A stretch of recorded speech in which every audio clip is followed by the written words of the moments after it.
कुरुक्षेत्र जिले में कांग्रेस के सब साथियों ने ये एक मुहिम शुरू की है कि मनुष्य सेवा ही ईश्वर की असली सेवा है। कोरोना महामारी के इस काल में हर व्यक्ति ने अपने अपने तरीके से इस जंग के अंदर प्रदेश और देश में अपनी अपनी हिस्सेदारी दी है।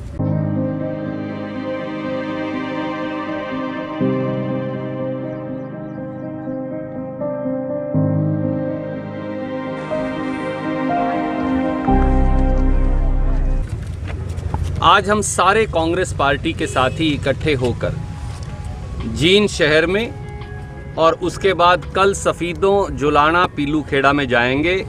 नरवाना और उचाना हम कवर करके आए हैं। हर सरकारी अस्पताल और सीएचसी, पीएचसी के हर डॉक्टर तक पीपीई किट और सोडियम हाइपोक्लोराइड का सॉल्यूशन पहुंचे। जितने प्राइवेट अस्पताल हैं, कोरोना का मरीज़ वहां भी आ सकता है, वहां तक भी डॉक्टरों तक पीपीई किट्स पहुंचे, सोडियम हाइपोक्लोराइड का सॉल्यूशन N95 मास्क पहुंचे।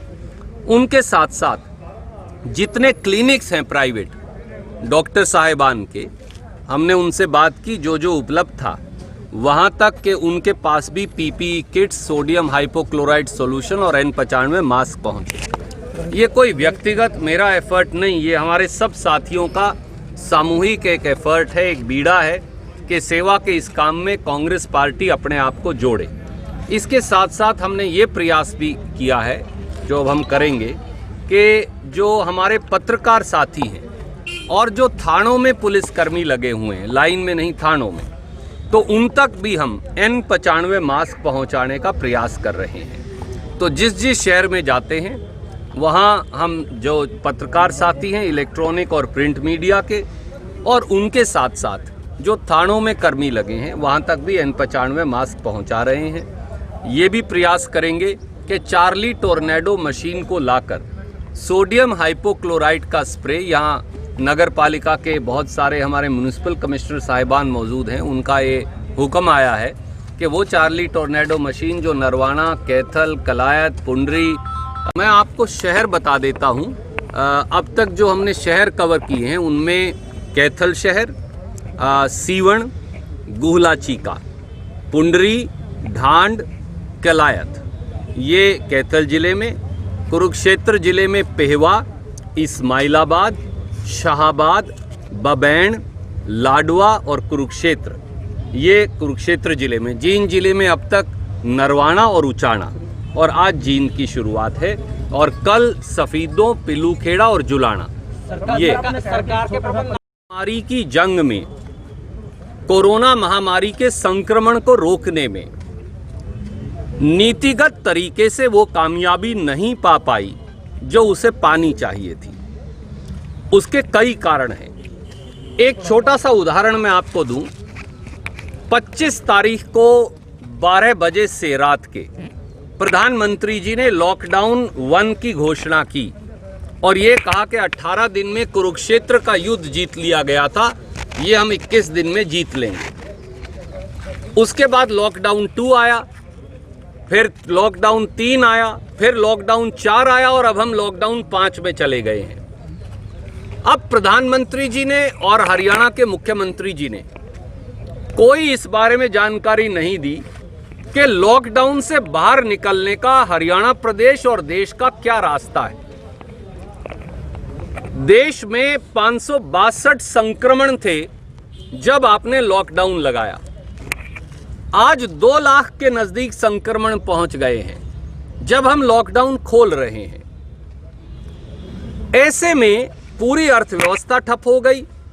किसी को एक फूटी कोड़ी भारत सरकार, भाजपा सरकार ने सहायता नहीं दी, और किसान, मजदूर, दुकानदार, व्यापारी, लघु उद्योग सबके सब ठप पड़े हैं। हरियाणा का हाल और बुरा है। चाहे आप चावल उद्योग देख लीजिए पूरी जीटी रोड का, चाहे आप एग्रीकल्चर इंस्ट्रूमेंट उद्योग, मुख्यमंत्री खट्टर साहब की खुद की कॉन्स्टिट्यूएंसी करनाल का देख लीजिए ठप। आप प्लाईवुड इंडस्ट्री, बर्तन industry, scientific instrument industry, Jagadhri, Yamunanagar और अंबाला की ठप पड़ी है। हमारा हैंडलूम उद्योग, दरी उद्योग, रजाई उद्योग पानीपत का ठप पड़ा है। कार की एंसिलरी इंडस्ट्री और दूसरी एंसिलरी इंडस्ट्री गुड़गांव, फरीदाबाद और मेवात की ठप पड़ी है। रोहतक की पूरी इंडस्ट्री और झज्जर की ठप पड़ी है। जींद में तो वैसे ही उद्योग की बहुत कमी है, सारे उद्योग ठप पड़े। हमारे लगभग 2.5 लाख से ज़्यादा, 2.5 लाख से 5 लाख के बीच में छोटे और बड़े दुकानदार साथी हैं। 52 दिन तक उनकी दुकानें बंद रखी गई। ना उनके किराए में छूट मिली, ना उनके वाणिज्यिक बिजली के बिलों में छूट मिली, ना उनके कारिंदों की तनख्वाह में छूट मिली। 200 करोड़ रुपया खट्टर साहब ने कोरोना फंड का जबरदस्ती वसूल लिया। 20,000 करोड़ रुपया मोदी जी ने पीएम केयर फंड के नाम पे वसूल लिया, पर वो पैसा गया कहां, मिला किसको? इसलिए ना संक्रमण को लेकर कोई नीति लगती, ना लॉकडाउन से बाहर निकलने को लेकर कोई नीति लगती, ना ये मालूम चलता कि सरकार आगे आने वाले समय में आर्थिक राहत कैसे देगी। ये वाकई में चिंता का विषय है। आर्थिक पैकेज जो सरकार दावा करते कि हमने इतना दे दिया, कहाँ गया? मतलब वो पैसा, क्योंकि बहुत पैसा निकला है सेंट्रल गवर्नमेंट के बजट से। देखिए, 20 लाख करोड़ का पैकेज की घोषणा प्रधानमंत्री जी ने बड़े शानो शौकत से की, पर कड़वा सच ये है कि 20 लाख करोड़ में 13 जीरो होती हैं। उसके आगे और पीछे डंडा लगाना भूल गए, तो 13 बार अगर जीरो को जोड़ो तो वो जीरो है। 20 रुपया भी ना किसान के खाते में आया, ना मजदूर के आया, ना गरीब के आया, ना दुकानदार और व्यवसायी के आया।